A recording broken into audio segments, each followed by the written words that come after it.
السلام علیکم ورحمۃ اللہ وبرکاتہ۔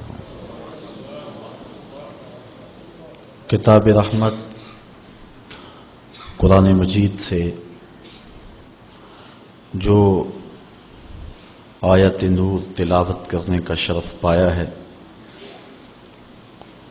اس پر کچھ گفتگو آپ کے گوش گزار کروں گا۔ اللہ تعالی میری زبان پر کلمت الحق جاری فرمائے۔ اللہ تعالی جل شانہ نے ہمیں بہت سارے کام کرنے کا حکم دیا۔ نماز، روزہ، حج، زکوٰۃ، دیگر اعمال صالحہ بجا لانے کا حکم نامہ مالک کی طرف سے ہمیں پہنچا ہے۔ کچھ امور، کچھ کام ایسے ہیں کہ ہم نہیں کر سکتے، وہ کام مالک خود کرتا ہے۔ پیدا کرنا، رزق باہم پہنچانا، حیات اور ممات، بہت سارے امور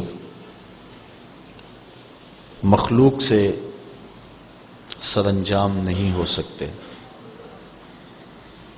اور کچھ کام ایسے کہ جو اللہ کی شان کے لائق نہیں۔ ہمیں سجدے کا حکم دیا گیا، لیکن وہ سجدے سے پاک ہے اس لیے کہ وہ خود مسجود ہے۔ ہمیں دیگر اعمال کا حکم دیا گیا، لیکن وہ اعمال وہ خود نہیں بچا لاتا، چونکہ وہ اعمال اس کے لیے کیے جاتے ہیں۔ لیکن ایک عمل ایسا ہے کہ وہ خود بھی کرتا ہے اور ہمیں بھی کرنے کا حکم دیا ہے۔ وہ عمل کون سا ہے؟ ارشاد ہوا، ان اللہ وملائکتہ یصلون علی النبی، بے شک اللہ جل شانہ اور اس کے فرشتے عزت والے نبی پر درود بھیجتے ہیں۔ اے ایمان والو، تم اس عظیم المرتبت نبی پر درود بھی بھیجو اور خوب سلام بھی پڑھو۔ یہ حکم نامہ ہمیں ارشاد فرمایا گیا کہ یہ وہ بابرکت اور متبرک کام ہے کہ جو تمہارے رب کا بھی عمل ہے، اس کے فرشتوں کی بھی ڈیوٹی ہے، اور اس سعادت مندی سے، اس بابرکت عمل سے محبوب کے غلاموں تم محروم نہ رہ جانا۔ تم بھی یہ سعادتیں سمیٹو اور یہ برکتیں حاصل کرو، میرے مصطفیٰ پہ درود پڑھا کرو۔ اب درود کیا ہے؟ صلاۃ کا معنی درود کر لیا اور فارغ ہو گئے۔ درود بھی اردو کا لفظ نہیں ہے، یہ کسی اور زبان کا لفظ ہے جو اردو میں مستعمل ہے۔ تو صلاۃ کا معنی درود کیا، تو درود کا معنی کیا ہے؟ تو ہمیں صلاۃ کے معنی ڈھونڈنے پڑیں گے کہ یہ جو حکم دیا گیا ہے اس کا مطلب کیا ہے۔ تو اسی آیت کریمہ کی تفسیر کتاب التفسیر بخاری میں دیکھیں، حضرت ابو العالیہ رضی اللہ تعالی عنہ سے مروی ہے کہ یہ جو مصطفیٰ کریم علیہ السلام پر درود پڑھنے کا حکم دیا گیا ہے، جس کو عربی میں صلاۃ اور کسی دوسری زبان میں درود سے تعبیر کرتے ہیں، اس کا مطلب کیا ہے، اس کا مفہوم کیا ہے۔ تو حضرت امام بخاری رضی اللہ تعالی عنہ نے اس کو حضرت ابو العالیہ رضی اللہ تعالی عنہ سے روایت کیا ہے۔ فَهِيَ مِنْهُ عَزَّ وَجَلَّ ثَنَاؤُهُ عَلَيْهِ عِنْدَ الْمَلَائِكَةِ وَتَعْظِيمُهُ، کہتے ہیں کہ صلاۃ کا یعنی درود کا مطلب جب اللہ کی طرف نسبت کر کے معنی کریں گے تو اس کا مطلب اور مفہوم یہ ہوگا کہ اللہ تعالیٰ فرشتوں کی مجمع میں محبوب کی ثنا کرتا ہے، محبوب کی تعریف فرماتا ہے، ثناؤہ علیہ عند الملائکہ و تعظیمہ، اور محبوب کی عظمت کو بیان کرتا ہے۔ تو ہر وہ عمل جس سے حضور علیہ السلام کی عظمت کو بیان کرنا مقصود ہو، ہر وہ کام جس سے حضور کی ثنا کرنا مقصود ہو، یہ صلاۃ کے درود کے زمرے میں آئے گا۔ حضرت علامہ محمود آلوسی شکری بغدادی علیہ رحمہ تفسیر روح المعانی میں صلاۃ کا مفہوم بیان کرتے ہوئے ارشاد کرتے ہیں، وَتَعْظِيمُهُ إِيَّاهُ فِي الدُّنْيَا بِإِعْلَاءِ ذِكْرِهِ وَإِظْهَارِ دِينِهِ وَإِبْقَاءِ الْعَمَلِ بِشَرِيعَتِهِ وَفِي الْآخِرَةِ بِتَشْفِيعِهِ فِي أُمَّتِهِ۔ کہتے ہیں اس کا مفہوم یہ ہے کہ دنیا کے اندر حضور علیہ السلام کی عظمت کو بیان کیا جائے اس انداز سے کہ حضور کے ذکر کو بلند کیا جائے اور حضور کے دین کے ظہور و غلبے کے لیے کوشش کی جائے، وَإِبْقَاءِ الْعَمَلِ بِشَرِيعَتِهِ، اور حضور کی شریعت پر عمل کا دوام کیا جائے، وَفِي الْآخِرَةِ بِتَشْفِيعِهِ فِي أُمَّتِهِ، اور آخرت کے اندر اس کا مفہوم یہ ہے کہ حضور علیہ السلام شفاعت کے بازو کھولیں گے اور امت کو بخشوا لیں گے۔ یہ مفہوم حضرت علامہ محمود آلوسی بغدادی علیہ رحمہ بیان فرماتے ہیں۔ پہلا مفہوم میں نے حدیث سے بیان کیا، دوسرا مفسر کی رائے ہے، تیسرا لغت کا امام اس آیت کریمہ کی تشریح کیا کرتا ہے۔ حضرت ابن منظور افریقی علیہ رحمہ لسان العرب میں، جو کہ لغت کی معتبر کتاب ہے، صلاۃ کے مفہوم میں لکھتے ہیں، فَمَانَاهُ، اس کا معنی یہ ہے، عَظِّمْهُ فِي الدُّنْيَا، جب ہم اللہ کی بارگاہ میں عرض کرتے ہیں اللہم صلی علی سیدنا محمد، تو اس کا مفہوم کیا، اس کا معنی کیا بنتا ہے؟ تو فرماتے ہیں فَمَانَاهُ، اس کا معنی یہ ہے، عَظِّمْهُ فِي الدُّنْيَا، اے اللہ دنیا کے اندر محبوب کی عظمت کو اور بلند کر دے۔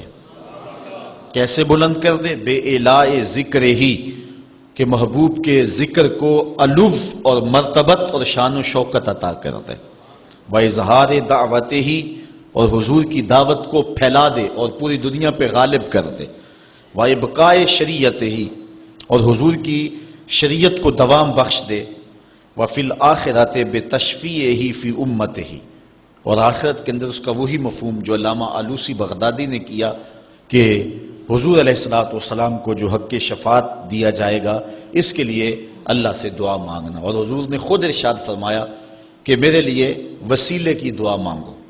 یہ جو ہم اذان کے بعد دعا مانگتے ہیں کہ اے اللہ ہمارے آقا و مولا کو مقام وسیلہ عطا فرما، اور حضور علیہ السلام کے لیے یہ دعا مانگنا ہے، اور حضور مقام محمود پہ جلوہ فروز ہوں گے، اور وہاں حضور کو خاص کلمات دیے جائیں گے جو اس سے قبل نہ کسی نے بولے ہیں نہ اس کے بعد کوئی استعمال کرے گا۔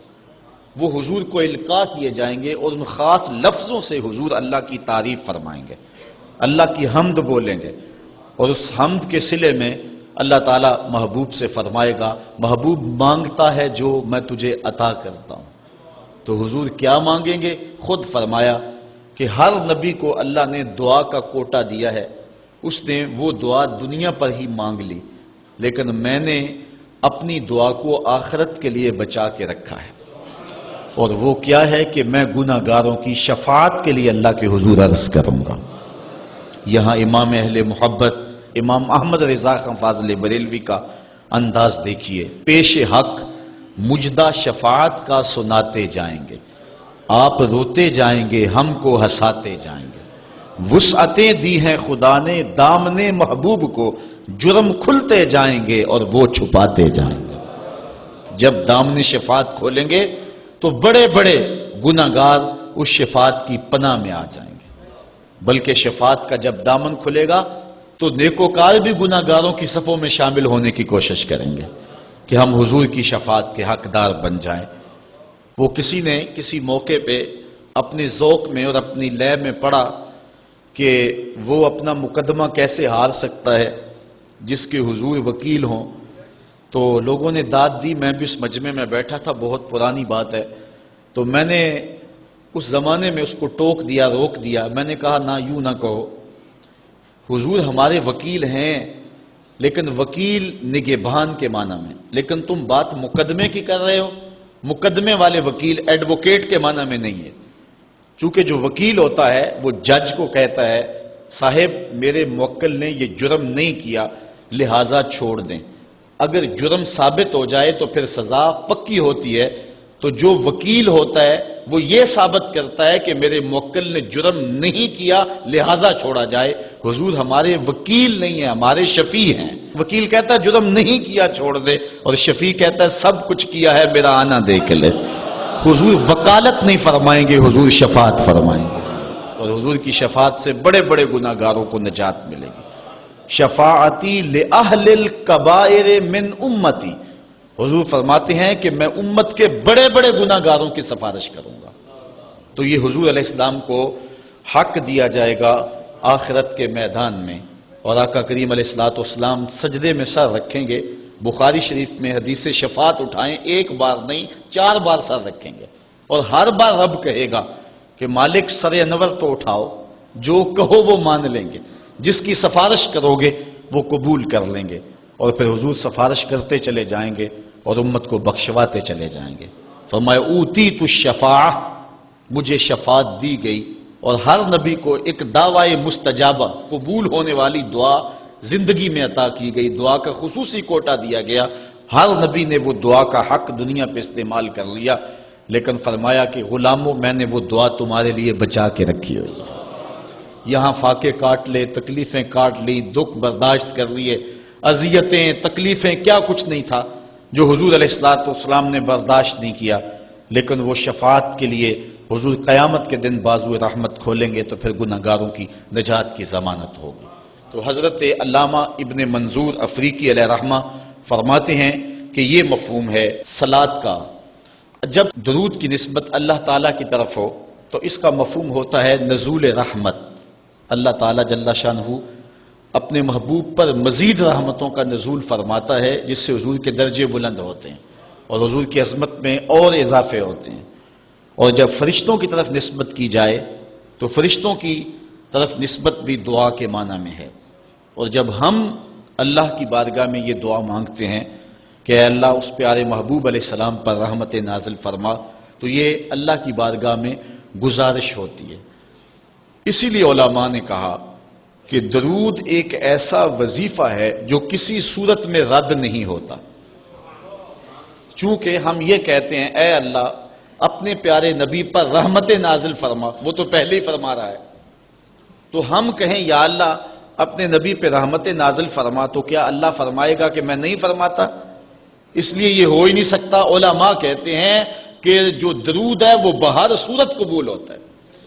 اس لیے حضرت عمر رضی اللہ تعالیٰ عنہ فرماتے ہیں کہ دعا کو درود کے ساتھ جوڑ لو، درود تو قبول ہونا ہی ہونا ہے، تمہاری دعا بھی قبول ہو جائے گی۔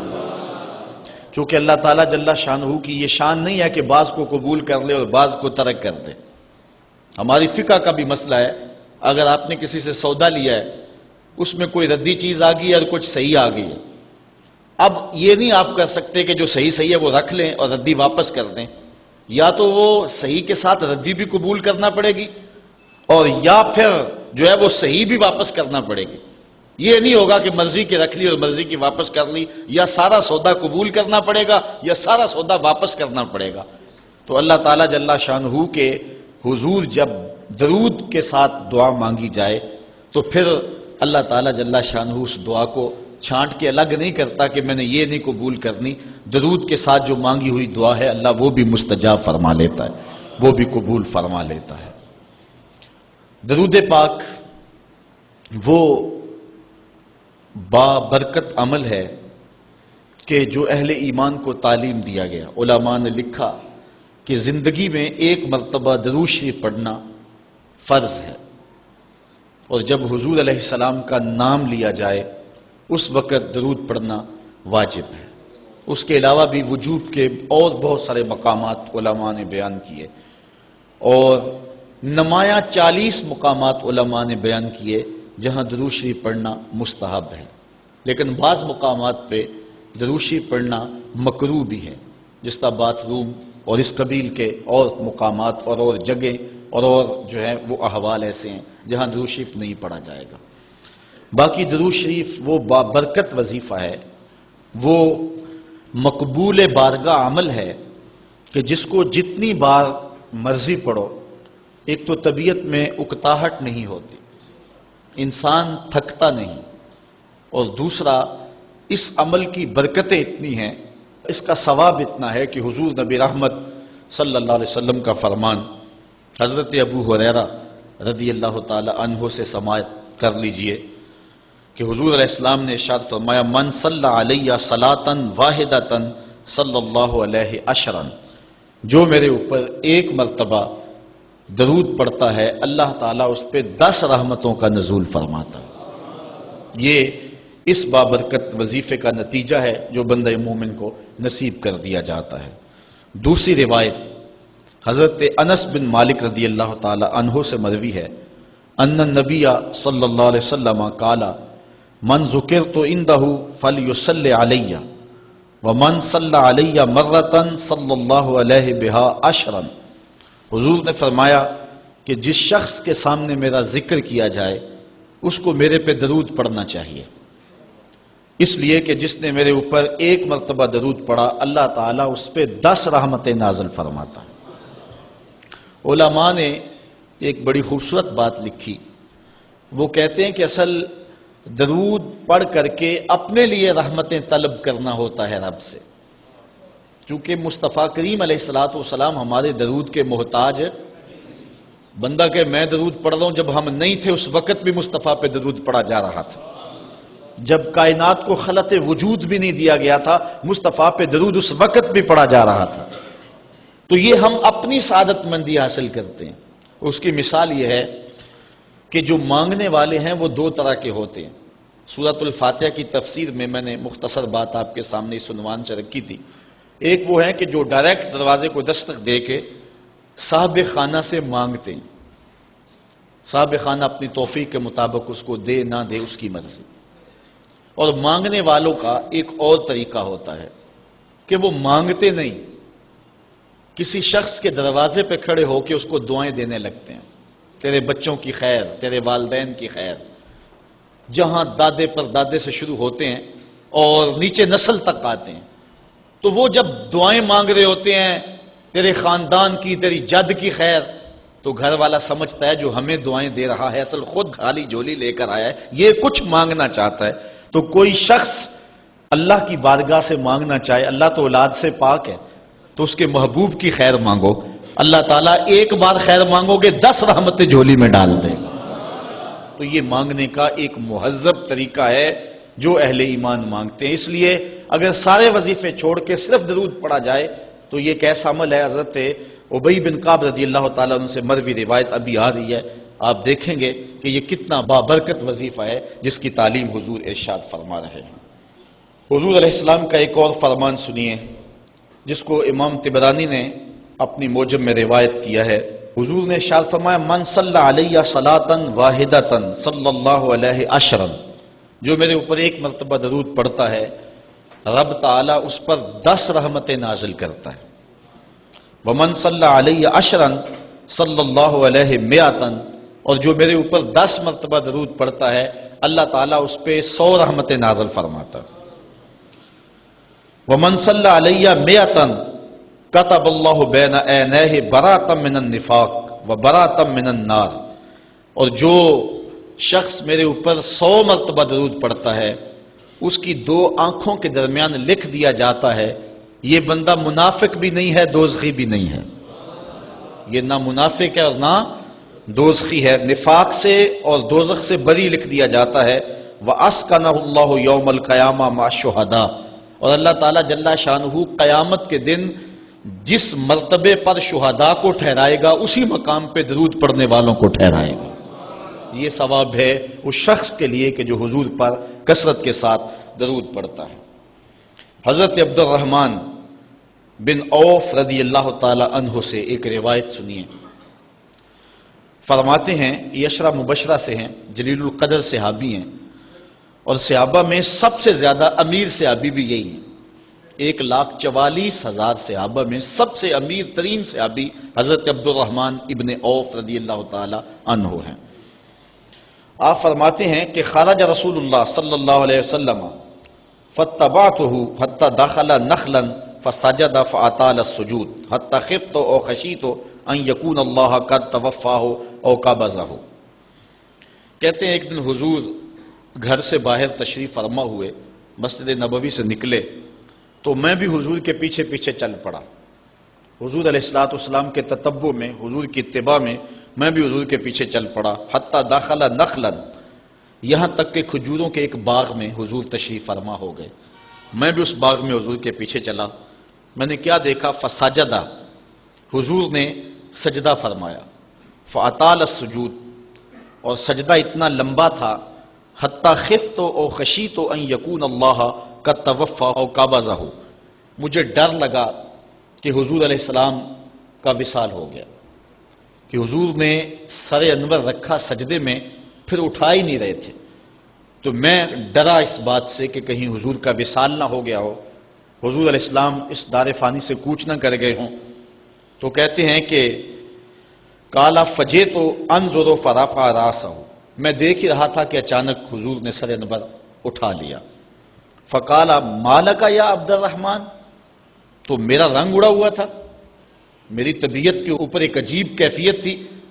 حضور نے سر اٹھایا اور مجھے اس حالت میں دیکھا، کہا کہ اے عبد الرحمن تجھے کیا ہو گیا؟ میں نے کہا فذکرت ذلک لہ، جو مجھے ہوا تھا میں نے وہ بتا دیا۔ میں تو ڈر گیا تھا، چونکہ صحابہ کی زندگی ہی تو حضور کے نام سے تھی، اور آقا کریم کی زندگی کے ساتھ اور حضور کی حیات کے ساتھ ہی تو وہ جیتے تھے بلکہ اڑتے تھے۔ اور صحابہ رضوان اللہ علیہ مجمعین کے لیے سب سے مشکل وقت حضور علیہ السلام کی وفات کا وقت تھا، ان سے برداشت نہیں ہوتا تھا۔ آپ نے پڑھا ہوگا، سیر میں علماء سے سنا ہوگا، حضرت عمر نے تلوار نکال لی تھی حضور کے وصال پر، کوئی کہے تو صحیح حضور کا وصال ہو گیا، میں گردن کاٹ دوں گا۔ روتے تھے، عجیب کیفیت تھی۔ حضرت ابوبکر صدیق نے ہاتھ آگے کیا، لیکن حضرت عمر جو ہیں وہ ان کی بات بھی سننے کے لیے تیار نہیں تھے۔ حضرت بلال چیخیں مارتے تھے، عجیب حالت تھی۔ حضرت سیدہ فاطمہ کہتی تھی سبت علی مصائب لو انہا سبت علی ایام سرنا لیالیا، لوگوں میرے اوپر جو مصیبتیں ٹوٹ پڑی ہیں، اگر وہ چٹے دنوں پہ پڑتی تو وہ بھی کالی راتیں بن جاتے، اتنی مصیبتیں آ گئی۔ حضور علیہ السلام کے وصال پر یہ صحابہ کی کیفیت۔ حضرت زید بن عبداللہ اپنے باغ کو پانی دے رہے تھے، حضرت امام زرقانی نے لکھا ہے ان کے بیٹے نے جا کے کہا کہ ابا جی کوئی بات سنی ہے؟ انہوں نے کہا بتاؤ بیٹے کیا ہوا ہے؟ کہا حضور کا وصال ہو گیا۔ تو حضرت زید نے یوں ہاتھ اٹھائے اور سنو انہوں نے کیا کہا، اللہم اذہب بصری حتی لا ارا بعد حبیبی محمد احدا، اے اللہ مجھے اندھا کر دے، مجھے نابینا کر دے۔ آنکھوں کے چراغ روشن اس لیے تھے کہ تیرے رسول کو دیکھتا تھا، اب حضور اگر اس دنیا سے چلے گئے تو میں نے آنکھوں کی چراغ کیا کرنے؟ تو اللہ تعالیٰ نے ان کی دعا قبول فرما لی اور وہ فوراً نابینا ہو گئے۔ کسی نے بعد میں ان کے پاس جا کر افسوس کیا کہ تمہاری آنکھوں کی بینائی جاتی رہی ہے، بڑا افسوس ہوا ہے۔ وہ فرمانے لگے تمہیں ہوا ہوگا، مجھے تو کوئی نہیں ہوا، میں تو حضور کے بغیر کسی کو دیکھنا ہی نہیں چاہتا۔ اور اعلیٰ حضرت فرماتے ہیں کون نظروں پہ چڑھے دیکھ کے تلوا تیرا، جس نے آپ کو دیکھا پھر وہ کسی کو جو ہے وہ اور کیوں دیکھے؟ تو یہ صحابہ کی کیفیت تھی۔ بلکہ غدابہ نامی اونٹنی جس پہ حضور سواری کیا کرتے تھے، کتب میں آتا ہے، صحیح روایات ہیں، وہ حضرت فاطمہ زہرا کی دہلیز پر سر رکھ کے رویا کرتی تھی، اور وہ یافور نامی دراز گوش جس پہ حضور سواری کیا کرتے تھے، جس کو ہم اپنی زبان میں گدھا کہہ لیتے ہیں لیکن نسبت رسول سے ہوگی تو پھر اس کو دراز گوش کہیں گے، تو وہ قبیلہ بنو سلیم کے کنویں میں چھلانگ لگا کے مر گیا کہ جب حضور چلے گئے ہیں تو ہم نے جی کے کیا لینا ہے۔ یہ کیفیت جانوروں کی تھی۔ اللہ اکبر۔ تو حضور کی جدائی کا صدمہ کون برداشت کرے؟ آپ نے سنا نہیں کہ اس طرح حنانہ حضور کے فراق میں کیسے تڑپ تڑپ کے روتا تھا؟ صحاح میں روایت ہے لگتا تھا جس طرح پھٹ جائے گا، اور آقا کریم ممبر سے نیچے اترے اور آقا نے اس کو دونوں ہاتھوں میں لیا، پھر تسلی دی، اور ایسے لگا جس طرح کہ بچھڑا ہوا بچہ ماں کی گود میں آ جائے تو اس کی گگھی بن جاتی ہے، یہ کیفیت ہوئی۔ پھر حضور ممبر پہ جلوہ فراز ہوئے اور صحابہ سے مخاطب ہو کے کہا لو لم افعل ھکذا لھن الی یوم القیامہ، اگر میں اپنے عاشق زار کو ممبر سے اتر کے یوں تسلی نہ دیتا تو یہ لکڑی کا ستون قیامت تک روتا ہی رہتا۔ اللہ اکبر، یہ ہے حضور کے پیار کی کیفیت۔ ان کے لیے مشکل مرحلہ تھا، تو حضرت عبد الرحمن ابن عوف رضی اللہ تعالیٰ عنہ کہتے ہیں میں نے جو میرے پہ بیتی تھی نا، جو میری حالت ہوئی تھی، میں نے صاف صاف عرض کی حضور میں تو بہت پریشان ہوا تھا، تو حضور نے فرمایا فقالا ان جبرائیل علیہ السلام قال لی، سنو کہ جبریل امین میرے پاس آئے اور انہوں نے مجھے آ کے کہا الا ابشرک ان اللہ عز وجل یقول، کہ حضور میں آپ کو بشارت نہ دوں کہ رب کیا کہتا ہے؟ وہ یہ کہتا ہے من صلی علیک صلیت علیہ ومن سلم علیک سلمت علیہ۔ ذرا دیکھیے لفظ، حضور فرماتے ہیں میں کیوں سجدے میں گیا تھا؟ سنو اے عبد الرحمن ابن عوف واقعہ کیا ہوا، میں اتنا لمبا سجدہ کیوں کیا؟ کہا میرے پاس جبریل آئے اور جبریل نے مجھے رب کا سندیسہ دیا، پیغام دیا کہ محبوب آپ کا رب کہتا ہے کہ آپ کا جو امتی آپ پہ درود پڑے گا میں رب ہو کے اس پہ درود پڑھوں گا، اور جو آپ کا امتی آپ کو سلام کہے گا میں رب ہو کے اس کو سلام کروں گا۔ تو حضور فرماتے ہیں فسجدت للہ شکرا، تو پھر میں سجدہ نہ کرتا، پھر میں شکر کا سجدہ نہ کرتا اور میرا سجدہ لمبا نہ ہوتا کہ اتنا کرم ہوا کہ میرا اگر غلام مجھ پہ درود بھیجے تو رب اس پہ درود بھیجتا ہے۔ اللہ اکبر، یہ کرم نوازیاں اس شخص پر کہ جو حضور نبی رحمت صلی اللہ علیہ وسلم پر درود بھیجتا ہے۔ آئیے حضرت عبداللہ ابن مسعود رضی اللہ تعالی عنہ سے ایک روایت سنتے ہیں، کہتے ہیں کہ ان للہ ملائکۃ سیاحین یبلغون عن امتی السلام، اللہ کے کچھ فرشتے ہیں جن کی ڈیوٹی یہ ہے وہ دھرتی پر گھومتے ہیں، پوری دنیا پہ چکر لگاتے ہیں، اور کرتے کیا ہیں؟ جہاں جہاں بھی کوئی شخص میرے اوپر سلام بھیجے تو وہ اس امتی کا سلام میرے تک پہنچاتے ہیں کہ حضور آپ کے فلاں امتی نے آپ تک جو ہے وہ سلام بھیجا ہے۔ اور دوسری روایت حضرت حسن رضی اللہ تعالیٰ عنہ اپنے باپ حضرت علی المرتضیٰ سے روایت کرتے ہیں کہ حضور علیہ السلام نے ارشاد فرمایا حیث ما کنتم فصلوا علیہ فإن صلاتکم تبلغنی، فرمایا علی جہاں بھی رہو میرے اوپر سلام پڑھا کرو، تمہارا سلام مجھے پہنچتا ہے، جہاں بھی رہو میرے اوپر سلام پڑھنے کو عمل کو نہ چھوڑنا۔ قیامت کے دن حضور علیہ السلام کی سب سے زیادہ قربت کس شخص کو نصیب ہوگی؟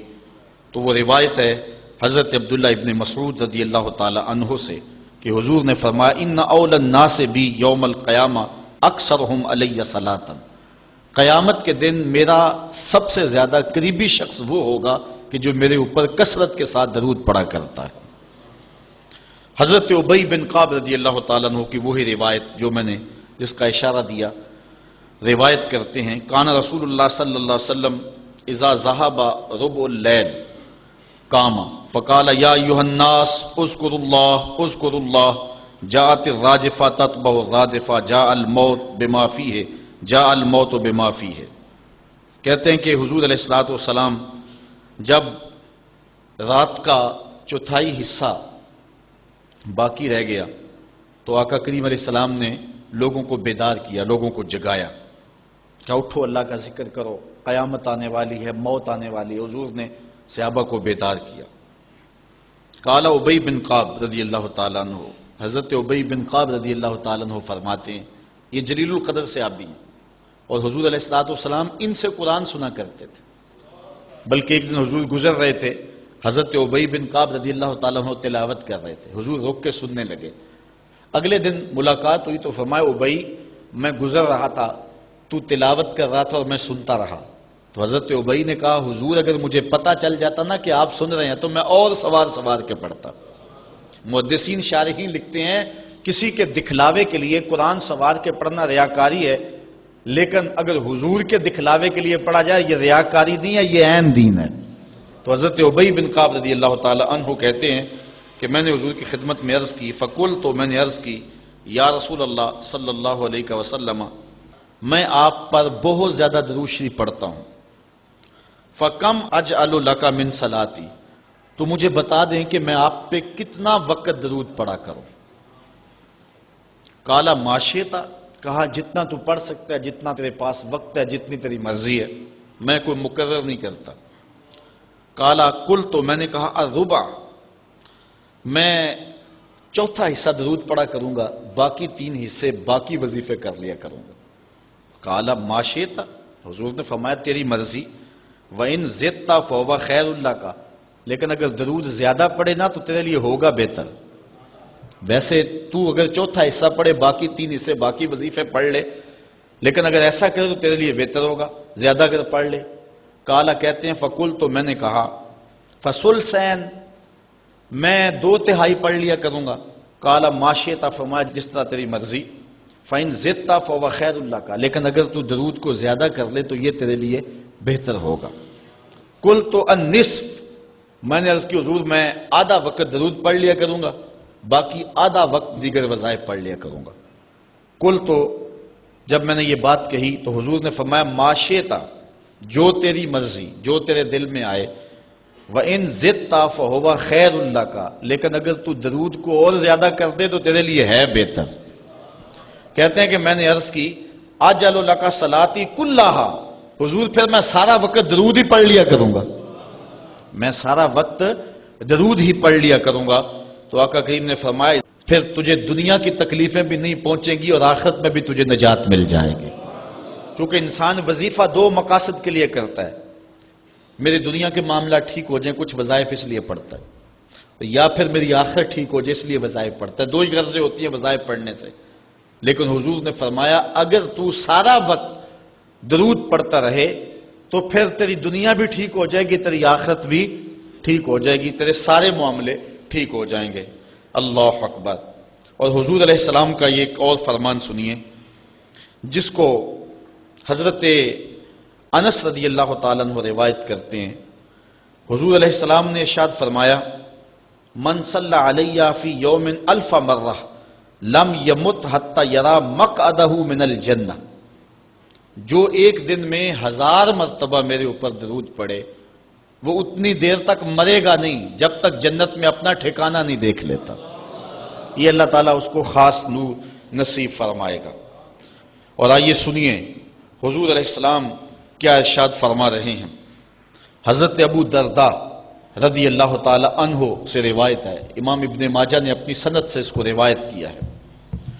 قال قال رسول اللہ صلی اللہ علیہ وسلم اکثروا علی من الصلاۃ کل یوم الجمعہ فإنہ مشہود تشہدہ الملائکہ، حضور نے فرمایا کہ ہر جمعے کے دن میرے اوپر کثرت کے ساتھ درود پڑھا کرو، چونکہ یہ یوم مشہود ہے، اس دن فرشتے حاضر ہوتے ہیں، تو جمعے کے دن کثرت کے ساتھ باقی دنوں کی نسبت میرے اوپر درود پڑھا کرو۔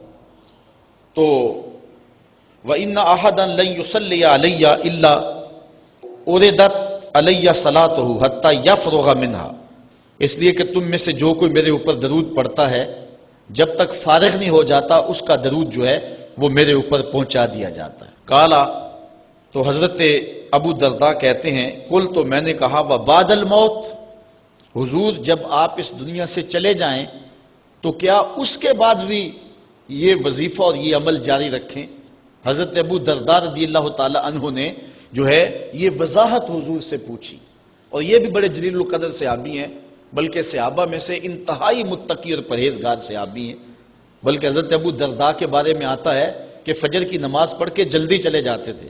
ایک دن حضور نے روک کر کے کہا ابو درداء کاہے کی جلدی ہوتی ہے کہ رکتے بھی نہیں، بہت جلدی چلے جاتے ہو؟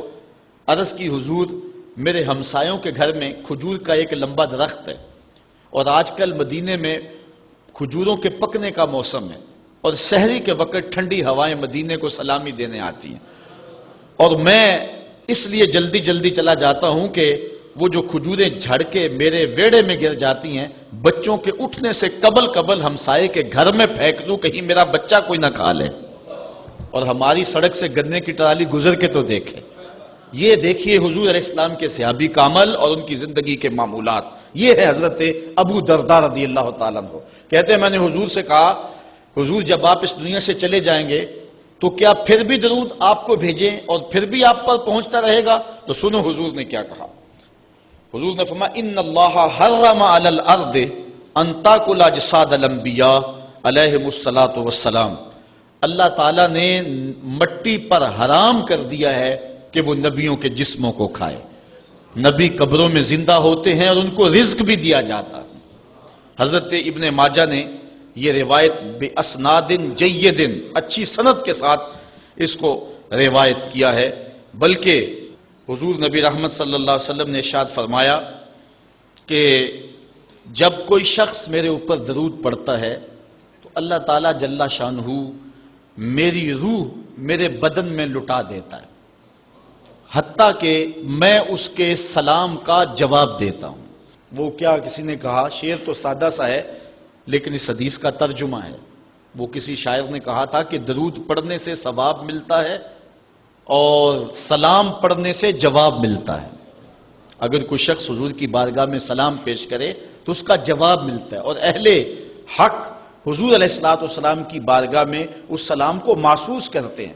حضرت امام مالک نے یہ بات کہی کہ اگر کوئی شخص حضور کے روضے پہ جائے، باقی ائمہ کہتے ہیں کہ وہ کہے کہ میں حضور کے روضے کی زیارت کر کے آیا ہوں، لیکن امام مالک کہتے ہیں کہ یہ نہ کہے میں حضور کے روضے کی زیارت کر کے آیا ہوں، بلکہ یہ کہے میں حضور کی زیارت کر کے آیا ہوں. کیونکہ حضور علیہ الصلوۃ والسلام کو جس نے حضور کے روضے کو دیکھا، حضور نے فرمایا وہ ایسے ہی ہے جس نے میری زندگی میں اس نے مجھے دیکھا. حضرت شیخ سید احمد کبیر الرفائی رحمت اللہ تعالی علیہ بہت بڑے بزرگ گزرے، ساری زندگی حضور پر کثرت کے ساتھ درود پڑا اور حضور علیہ السلام کی طرف سے جو باطن میں جواب آتا رہا اس کو موصول کرتے رہے. اللہ تعالیٰ جل شانہ نے توفیق دی، پھر دیار نور میں حاضر ہوئے. 555 ہجری کا یہ واقعہ ہے. اس کو تمام مکاتب فکر کے لوگوں نے سوائے ایک مکتبہ فکر کے اپنی کتابوں میں لکھا ہے. تبلیغی جماعت والوں نے اپنے شیخ الحدیث زکریا سہارنپوری نے کتاب الحج میں لکھا ہے، باقی لوگوں نے بھی لکھا ہے. درجنوں تذکرہ نگاروں نے اس واقعہ کو بیان کیا ہے اور اس کی صحت پر اہل علم کو کوئی اختلاف نہیں ہے. 555 ہجری کی بات ہے کہ وہ حضور کے روضے پہ بنفس نفیس حاضر ہوئے اور حاضر ہو کے انہوں نے جو حضور کی بارگاہ میں عرض کی، چونکہ سید تھے، حضور کی اولاد تھی، کہا کہ حضور ساری زندگی میری روح سلام لے کے آپ کی خدمت میں حاضر ہوتی تھی اور آپ کا روحانی جواب وصول کرتی تھی. آج آپ کا بیٹا بنفس نفیس خود حاضر ہو گیا، آج میں روحانی جواب نہیں لوں گا. اور حضور کے روضے کے سامنے کھڑے ہو گئے اور ادب سے سلام پیش کیا. پھر کیا ہوا، 70,000 لوگ مسجد نبوی میں موجود تھے جنہوں نے دیکھا حضور نے دست انور روضہ انور سے باہر نکال دیا. اور حضرت شیخ سید رفائی رحمت اللہ تعالی علیہ نے حضور کے دست کرم کا بوسہ لیا. حضرت غوث اعظم شیخ عبد القادر جیلانی علیہ رحمہ فرماتے ہیں اتفاق سے اس دن میں بھی موجود تھا اور کہتے ہیں کہ حضرت امام رفائی کے صدقے سے حضور کے دست اقدس کی زیارت میں نے بھی کر لی. اللہ اکبر. یہ حضور علیہ الصلوۃ والسلام کا شفقت فرمانا ہے ان لوگوں پر جو حضور علیہ السلام پر کثرت کے ساتھ درود پڑھتے ہیں. جن لوگوں نے حضور علیہ السلام کے اوپر درود پڑھنا معمول بنایا ہے، یہ موضوع اپنے دامن میں بڑی وسعت رکھتا ہے، ان پر بڑے بڑے کرم ہوئے. آج کا جو عنوان ہے صلو علیہ وآلہ، یہ شیخ سعدی کی مارکۃ الآراء ایک ربائی کا آخری مصرع ہے اور متواتر صدری روایات کے مطابق حضرت شیخ سعدی شیرازی کیونکہ بہت بڑے شاعر تھے اور قادر الکلام شاعر تھے، آج صدیاں گزرنے کے بعد بھی آپ کی گلستہ اور گوستہ اور کریمہ آج بھی اسی طرح مقبول ہے جس طرح صدیوں قبل تھی. ورنہ کسی زمانے میں فردوسی کا شاہ نامہ پڑھا جاتا تھا، لیکن آج دنیا کو اور نئی نسل کو فردوسی کے شاہ نامے کا پتہ بھی نہیں ہے.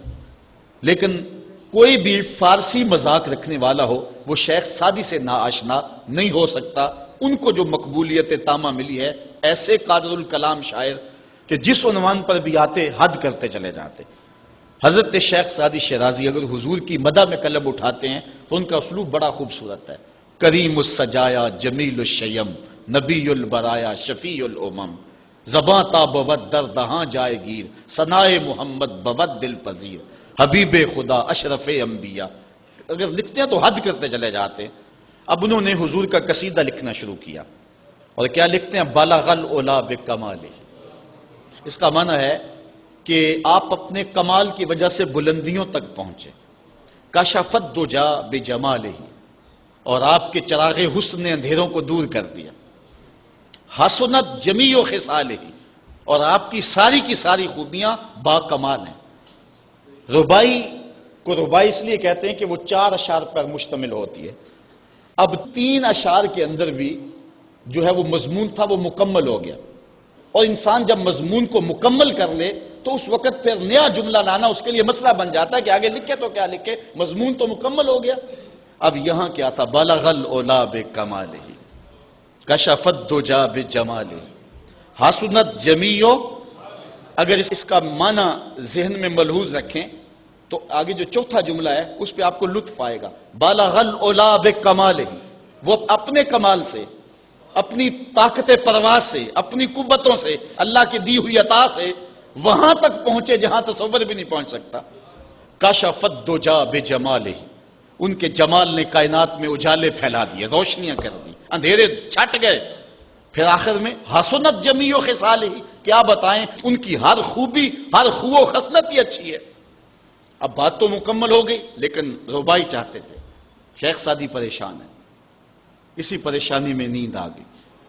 سوئے تو حضور کا دیدار ہوا. فرمایا سعدی آگے کہتے کیوں نہیں ہو؟ صلو علیہ وآلہ، صلو علیہ وآلہ. اور بنتا ہی یہ ہے. میں اصل خود بھی شاعری سے تعلق رکھتا ہوں، کسی زمانے میں کچھ لکھا بھی ہے، لیکن یہاں تھوڑا سا میں آپ کو اپنے ساتھ اس لیے سفر کروا رہا ہوں کہ آپ اقبال کے دیس کے باسی ہیں، اس لیے آپ سے ایسی باتیں میں کر لیتا ہوں، ورنہ بعض کا یہ ایسی باتیں نہیں چھیڑتی، یہ مشکل ہوتی ہیں. لیکن آپ لوگوں کے خمیر اور مزاج کے اندر جو ہے یہ لذت اور یہ چاشنی موجود ہے. اب ذرا توجہ کیجئے. بلغ العلا بکمالہ، وہ بلندیوں پر پہنچ گئے. کشف الدجا بجمالہ، اپنے جمال سے اندھیرے چھٹا دیے، دور کر دیے. حسنت جمیع خصالہ، کیا بتائیں ان کی ہر خوبی ہی با کمال ہے. تو جب ہر خوبی با کمال ہے تو پھر جی نہیں چاہتا کہ پڑھو صلو علیہ وآلہ. یعنی پھر دل اچھلتا ہے، روح پکارتی ہے. جو اتنی خوبیوں کا منبع و مصدر ہے، اتنے کمالات کا جامع ہے، جس کے دم سے اندھیرے چھٹ گئے، جس کے دم سے کائنات میں اجالے پھیل گئے، تو پھر کیوں جی نہیں چاہتا کہ اس نبی پر درود پڑھا جائے؟ صلو علیہ وآلہ. آؤ اس نبی پہ درود پڑھو، اس نبی پہ سلام پڑھو، اس نبی پہ بھی درود پڑھو، اس کی آل پہ بھی درود پڑھو. بلغ العلا بکمالہ کشف الدجا بجمالہ حسنت جمیع خصالہ صلو علیہ وآلہ. میں درود شریف کے عنوان سے اپنی گفتگو کو ختم کروں اور امام بوصیری کا ذکر نہ کروں تو یہ ناانصافی ہوگی. حضرت امام بوصیری فالج زدہ ہیں، ساری زندگی بادشاہوں کے قصیدے لکھے ہیں، ساری زندگی بادشاہوں کی کہانیاں بیان کی ہیں، ان سے اعزازات پائے ہیں، تکریمات پائی ہیں. لیکن عمر کا آخری حصہ آیا، جسم فالج زدہ ہو گیا، سارے چھوڑ گئے. تنہائی، بیماری اور غربت، یہ 3 چیزیں اگر اکٹھی ہو جائیں تو ان کو کاٹنا بڑی قیامت ہوتی ہے. تنہائی، غربت اور بیماری، یہ تینوں اکٹھی آ گئی حضرت امام بوصیری پہ. صحت مند کے سارے گاہک ہوتے ہیں، بیمار پڑ گئے تو کوئی پوچھتا ہی نہیں ہے. ایک دن خیال آیا ساری زندگی شہنشاہوں کے قصیدے لکھے، آج اس کا قصیدہ نہ لکھوں جو کائنات کا دولہ ہے. اللہ اکبر. قلم پکڑا، پھر حضور کا قصیدہ لکھا. یہ قصیدہ بردہ شریف مکمل کیا. رات ہوئی، حضرت امام بوصیری سوئے، آقا کریم علیہ السلام تشریف لائے. اور یہ بات ذہن میں رکھیں، حضور نے ارشاد فرمایا من رآنی فی المنام فقد رآنی فإن الشیطان لا یتمثل بی. یہ ابن ماجہ میں 6 طرق سے روایت مروی ہے. ویسے بخاری دیگر کتابوں میں بھی ہے، لیکن ابن ماجہ حجم کے اعتبار سے چھوٹی کتاب ہے، اس میں بھی 6 مرتبہ یہ روایت ہے، باقیوں میں تو بہت مرتبہ یہ روایت آئی ہے۔ ابن ماجہ میں 6 طرق سے یہ روایت ہے۔ حضور نے فرمایا جس نے مجھے خواب میں دیکھا اس نے مجھے ہی دیکھا، شیطان خواب میں آ کر بھی میری مثل ہونے کا دعویٰ نہیں کر سکتا۔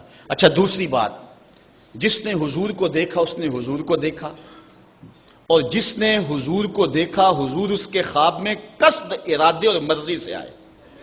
میں کسی کے خواب میں جاؤں، آپ کسی کے خواب میں آئیں، نہ آپ کو پتا ہوتا ہے نہ مجھے پتا ہو، مجلس سجی ہے، میں گفتگو کر رہا ہوں، اٹھ کے آپ چلے جائیں گے، جا کے سو جائیں، میں خواب میں دوبارہ گفتگو کرتا ہوا پایا جاؤں، مجھے آپ اٹھ کے فون کرے جناب آج خواب میں آئے تھے، تو مجھے تو نہیں پتا ہوگا، یا آپ کو میں دیکھ لوں دوبارہ تو آپ کو علم نہیں ہوگا۔ لیکن حضور جس کے خواب میں جائیں قصد، ارادے اور مرضی سے جاتے ہیں۔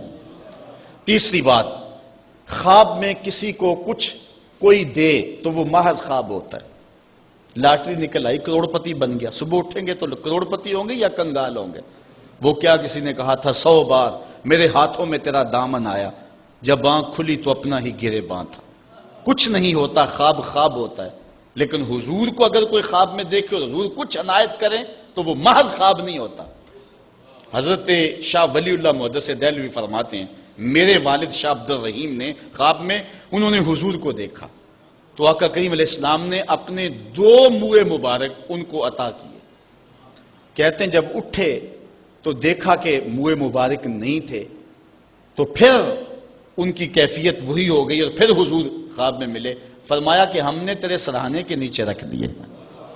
تو کہتے ہیں کہ وہ 2 بال حضرت شاہ ولی اللہ محدث دہلوی فرماتے ہیں ان کی علامت یہ تھی کہ وہ صندوق میں ہم رکھتے تھے، جب اس کو دھوپ میں لے کے نکلتے بدلی سایہ کیا کرتی تھی، اور فرماتے ہیں کہ جب وراثت تقسیم ہوئی تو 1 بال میرے حصے میں آیا، حضور کا منہ انور، حضور کا منہ مبارک۔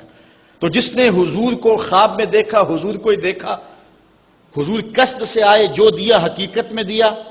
اور چوتھی بات، وہ بخاری کی روایت ہے، حضور فرمایا من رآنی فی المنام فسیرانی فی الیقظہ، جس نے مجھے خواب میں دیکھا ان قریب جاگتے بھی دیکھ لے گا۔ شارحین لکھتے ہیں ساری زندگی نہ دیکھ سکا، جب روح نکل رہی ہوگی رخ محبوب سامنے ہوگا، اور اگر اس وقت حضور کا دیدار ہو جائے تو اور چاہیے بھی کیا، سوکھا نکلے سا ظہوری جے ویخ لواں مکھ تیرا، اگر اس وقت حضور کا دیدار ہو جائے تو اور کیا چاہیے۔ تو حضرت امام بوصیری کہتے ہیں کہ میں سویا مقدر جاگا، حضور تشریف لائے۔ فرمایا بوصیری جو قصیدہ لکھا ہے وہ سناؤ تو صحیح۔ تو انہوں نے وہ مشہور قصیدہ مولا یصلی وسلم دائماً ابدا، وہ قصیدہ حضور کی خدمت میں پیش کیا۔ تو آقا کریم علیہ السلام نے اپنا دست شفا ان کے بدن پہ پھیرا، اور حضور نے اپنی چادر اتار کر کے حضرت امام بوصیری کو دے دی۔ بردہ عربی میں کہتے ہیں جو ہے وہ چادر کو، اسی لیے اس قصیدے کو قصیدہ بردہ کہتے ہیں، وہ قصیدہ جس کی جزا میں چادر عنایت ہوئی تھی۔ حضرت امام بوصیری جب اٹھے تو بالکل ٹھیک تھے، چادر اوڑی اور مسجد میں نماز پڑھنے کے لیے جا رہے ہیں۔ راستے میں ایک درویش کھڑا تھا، کہا بوصیری رات والا قصیدہ تو سناؤ جو تم نے لکھا ہے۔ حضرت بوصیری کہتے ہیں میں نے لکھا تھا اور کسی کو پتا نہیں تھا۔ میں نے کہا کون سا قصیدہ؟ کہنے لگے بھولے نہ بنو جو حضور کو سنایا تھا۔ کہنے لگے کہ میں نے کہا کہ تجھے کیسے پتا ہے؟ کہا بتاؤں یہ چادر کون سی ہے؟ اللہ اکبر۔ تو امام بوصیری رحمت اللہ تعالی علیہ نے حضور علیہ السلام پر یہ درود لکھا مولا یصلی وسلم دائماً ابدا، اور یہ جزا پائی۔ حضرت سید محمد بن سلیمان رحمت اللہ تعالی علیہ ایک بزرگ گزرے ہیں، یہ 708 ہجری میں پیدا ہوئے تھے۔ کہتے ہیں کہ میں ایک دن کسی بستی سے گزر رہا تھا اور وہاں ایک کنواں تھا، اس کا پانی تھوڑا سا نیچے تھا، اور میرے پاس کوئی چیز نہیں تھی جس سے میں ڈول ڈال کر کے وہ پانی نکال سکوں۔ میں متحیر کھڑا تھا، ساتھ ہی ایک شکستہ سا کچا سا مکان تھا، اس مکان کے اوپر ایک چھوٹی عمر کی لڑکی کھڑی تھی۔ مجھے کہنے لگی کہ آپ پریشان ہیں؟ میں نے کہا ہاں بیٹے مجھے پریشانی یہ ہے کہ میں نے وضو کرنا اور نماز پڑھنی ہے اور وقت جا رہا ہے اور یہ پانی بہت نیچے ہے، اگر تم کچھ میری مدد کر سکتی ہو تو ضرور کرو۔ وہ چھت سے نیچے آئی اور اس نے آ کے اپنا لعاب اس کنویں میں پھینکا۔ حضرت شیخ سید محمد بن سلیمان فرماتے ہیں کہ میں نے دیکھا کہ یکا یک کنویں کا پانی اچھل کے کناروں تک آ گیا اور بہنے لگا۔ میں نے جلدی سے وضو کیا اور پھر میں نے اس لڑکی کو کہا میں تجھے اللہ کا واسطہ دیتا ہوں، تو مجھے بتا کہ تیرے پاس ہے کیا کہ تیرے لب کے ڈالنے سے یہ پانی اچھل کے اوپر آ گیا؟ تو اس لڑکی نے مجھے کہا کہ یہ جو مرتبہ مجھے ملا ہے بکثرت الصلاۃ علی من کان اذا مشى فی البر تعلقت الوحوش باذیالہ، یہ مرتبہ میں اس پر درود پڑھ کے حاصل کیا ہے جب وہ جنگل سے گزرتے تھے تو جو جانور تھے قدموں سے لپٹ جاتے تھے، میں ان پر درود پڑھنے کی برکت سے جو ہے وہ یہ مرتبہ حاصل کیا ہے۔ تو حضرت سید محمد بن سلیمان کہتے ہیں کہ پھر میں نے ارادہ کر لیا کہ میں ساری زندگی حضور علیہ السلام پر درود پڑھتے ہوئے اور درود لکھتے ہوئے گزاروں گا۔ پھر انہوں نے مشہور زمانہ کتاب جس کو اہل علم اور اہل تصوف دلائل الخیرات کے نام سے جانتے ہیں، جس کی متعدد شروحات بھی لکھی گئی، وہ کتاب انہوں نے تصنیف کی۔ اور اس کتاب کی خصوصیت یہ ہے کہ جو شخص اس کتاب کو باقاعدگی کے ساتھ پڑھے اس کو حضور کا دیدار نصیب ہوتا ہے۔ اور اس کتاب کو پڑھنے والے، میں نے ایک روایت میں پڑھا ہے کہ جو شخص حضور علیہ السلام پر کثرت سے درود پڑھے، اللہ تعالیٰ اس درود کی برکت سے اسے تو نوازتا ہے، اس کی اولاد کو اور اس کی اولاد کی اولاد کو، یعنی اس کی نسلوں کو بھی سنوار دیتا ہے۔ تو حضرت سید محمد بن سلیمان نے یہ کتاب لکھ کر کے درود کی زمانے پر احسان کیا، اور آج تک بالخصوص علماء روم کا عمل اس کے اوپر جو ہے وہ کثرت کے ساتھ ہے۔ لیکن یہاں بھی جو ہے وہ ہمارے بر صغیر پاک و ہند میں بھی دلائل الخیرات پر لوگوں کے بہت زیادہ عمل ہے۔ میرے والد گرامی اللہ ان کی قبر پہ کروڑوں رحمت نازل فرمائے، انہوں نے 37 سال تک بلا ناغہ دلائل الخیرات کا وظیفہ کیا ہے، اور یہ جو کچھ بھی ہے وہ کیا کسی نے کہا تھا میں جو کچھ بھی ہوں ان کی توجہ کا روپ ہوں، میری زندگی تیرے پیار کا انعام ہی تو ہے۔ تو یہ سارا فیضان یہ درود شریف کا فیضان ہے جو دروس قرآن کی صورت میں آپ دیکھ رہے ہیں۔ حضرت سید محمد بن سلیمان رحمت اللہ تعالی علیہ کا پھر انتقال ہو گیا، اور سوس نامی ایک بستی کے اندر ان کو دفن کر دیا گیا۔ پھر اس کے بعد 77 سال کے بعد ان کو وہاں سے مراکش منتقل کیا گیا، اور آپ کو جب دفن کیا گیا، اور یہ بات اخبار مشہورہ میں سے ہے کہ آپ کی قبر کی مٹی سے درود کی برکت کی وجہ سے کستوری جیسی خوشبو آیا کرتی تھی، اور جب اتنے طویل عرصے کے بعد ان کو قبر سے نکالا گیا تو جب وہ فوت ہوئے تھے تو انہوں نے تھوڑی دیر پہلے حجامت بنائی تھی، اور جب لحد سے ان کو نکالا گیا 77 برس بعد تو ایسے لگتا تھا کہ جس طرح ابھی خط کروایا ہے، اور لوگوں نے ان کے جسم کو انگلی لگا کر کے دیکھا تو جس طرح ایک زندہ شخص کے جسم کو انگلی لگائیں تو خون ہٹ جاتا ہے اور جگہ زرد ہو جاتی ہے، تو ایسے ہی لوگوں نے پایا کہ جگہ زرد ہو گئی، پھر انگلی اٹھائی تو جو ہے وہ پھر وہاں دوبارہ سرخی آنے لگی۔ تو اس شخص نے بتایا کہ یہ دیکھو کیا ہے، تو پھر جو بھی زیارت کرنے آتا وہ انگلی لگا کے دیکھتا اور اس طرح دباتا آپ کی جلد کو، اور وہ زرد ہو جاتی اور پھر دوبارہ خون آتا، تو پھر ان کی زیارت بند کر دی گئی، اور وہاں سوس سے اٹھا کر کے ان کو مراکش کے اندر دفن کیا گیا۔ جو شخص حضور علیہ السلام پہ درود پڑھے تو اس کو حیات جاوداں مل جاتی ہے، اور صاحب درود نبی کا کمال اور مرتبہ کیا ہوگا۔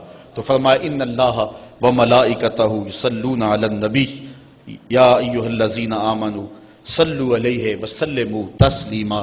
آؤ ہم حضور کی بارگاہ میں پورے ادب سے ہدیہ درود پیش کریں۔ الصلاۃ والسلام علیک یا رسول اللہ وعلی آلک واصحابک یا محبوب رب